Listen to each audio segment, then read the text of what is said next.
Hey people, it's your boy KPCJ, and today we're going to discuss Xbox and Bethesda, PlayStation putting games on PC right here, right now. Let's get into it.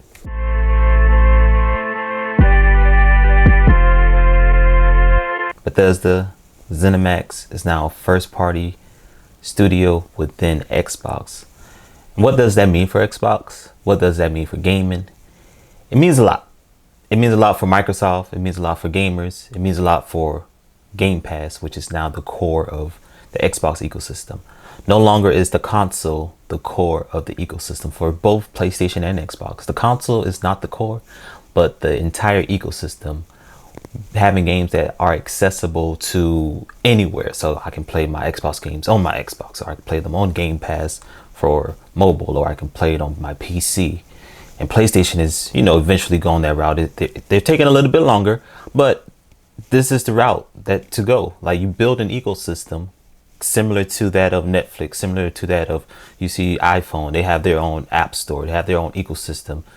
Like, they have their own devices that only work with Apple devices. And Microsoft and Sony are going that route where their games that you purchase, you can play them on your PC, you can play them on your Xbox, you can play them, on your phone, like anywhere and everywhere. It doesn't limit you to a box.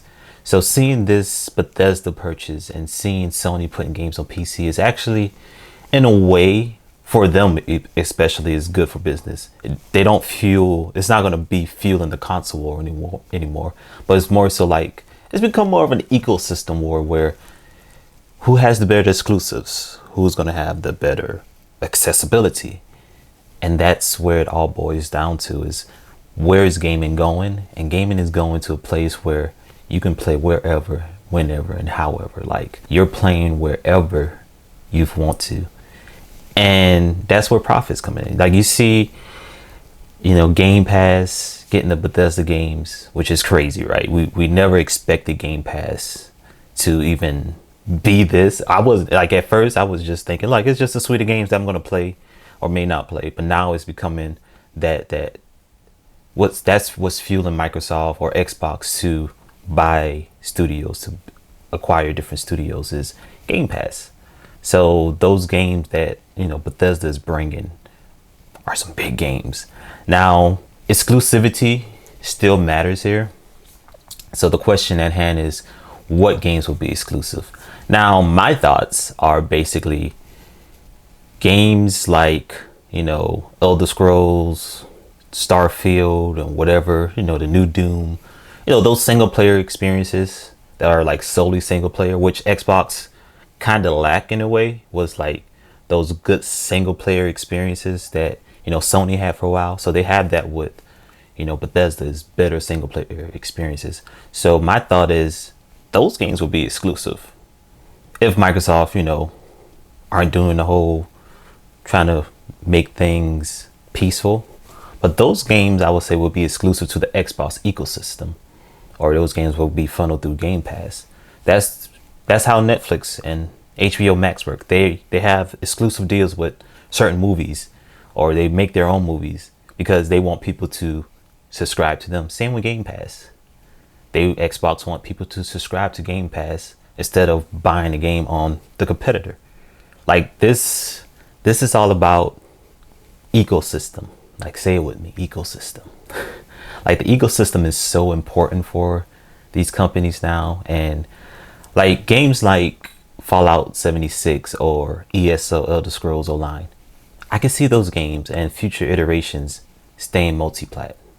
But those single player experiences that people wanted from Microsoft for a while, since the launch of Xbox One. They wanted those single player experiences. They have the multiplayer. Sea of Thieves is still like on top of the chart, on top of the charts on Steam. Horizon 4 just got released on Steam. So they have the multiplayer aspect. Now it's all about, how do we get those single player aspects into Game Pass, into the Xbox ecosystem. And now we see Sony announce Days Gone is going to PC. Like last year, they had Horizon Zero Dawn with the PC. Who knows what's next? Could it be Ghost of Tsushima? There's different games, and there's so many people that can experience these games. And games are expensive to make. So how do you get that money back? Is you open up your ecosystem to more people. When I tell people that the console is not the center of attention anymore, it's not. The console is just another way to play. I believe the marketing strategy behind PSN now will change eventually. I think Sony is gearing that up to change eventually to better compete with Xbox. And yeah, so cloud gaming wherever. This is the now, this is the future. It's all about the ecosystem. It's all about where you play, not necessarily the console that you play on. Even when you buy a game on PC, that's an Xbox studio game, Microsoft is getting the profit from that. Same with Sony. If you buy, when Days Gone comes out and a person on PC buys Days Gone, Sony is going to get the profit from that, you know? So it's all about giving more people the ability to experience their games. It's not limited anymore. So the console wars, it's like the idea of a console war is pretty much done for in a way, because it's not even about who sells the most.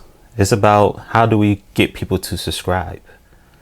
How do we get people to subscribe to PlayStation Now? How do we get people to subscribe to Xbox Game Pass? That's where, and that's why you've seen Microsoft hike up the price on Xbox Live Gold, because they wanted people to move to Xbox Game Pass. They wanted people to, you know, do whatever they need to do to get the Xbox Game Pass.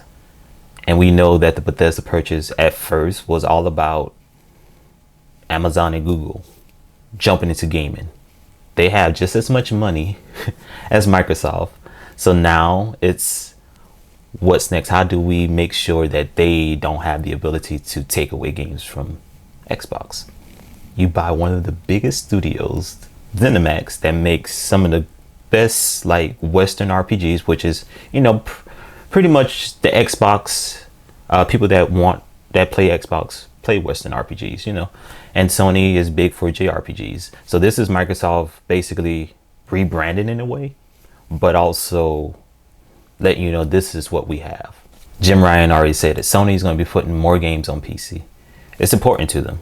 They got to make money back. Games are getting more expensive to make. These consoles are selling at a loss, so you gotta recoup. That's why you've seen Sony making their own headset. You've seen Xbox making their own headset. Like profit, you got to make back profit, because these consoles are some beasts. Not in terms of just size, but the specs that are in them are like really good.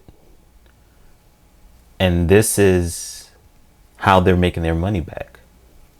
They sell the consoles at a loss, make money back through subscriptions and accessories and software, of course, but that's how they make money back. And I think it's time for people to understand, like, access in the ecosystem is just as important as the exclusivity. And that's what Sony and Xbox are focusing on now. It's accessibility and exclusivity. And that's the insight for today, people. Thank you guys for tuning in. Make sure you check out Level 1 Gaming on Twitter and all that good stuff. Level1gaming.com. CeeJ out. Peace.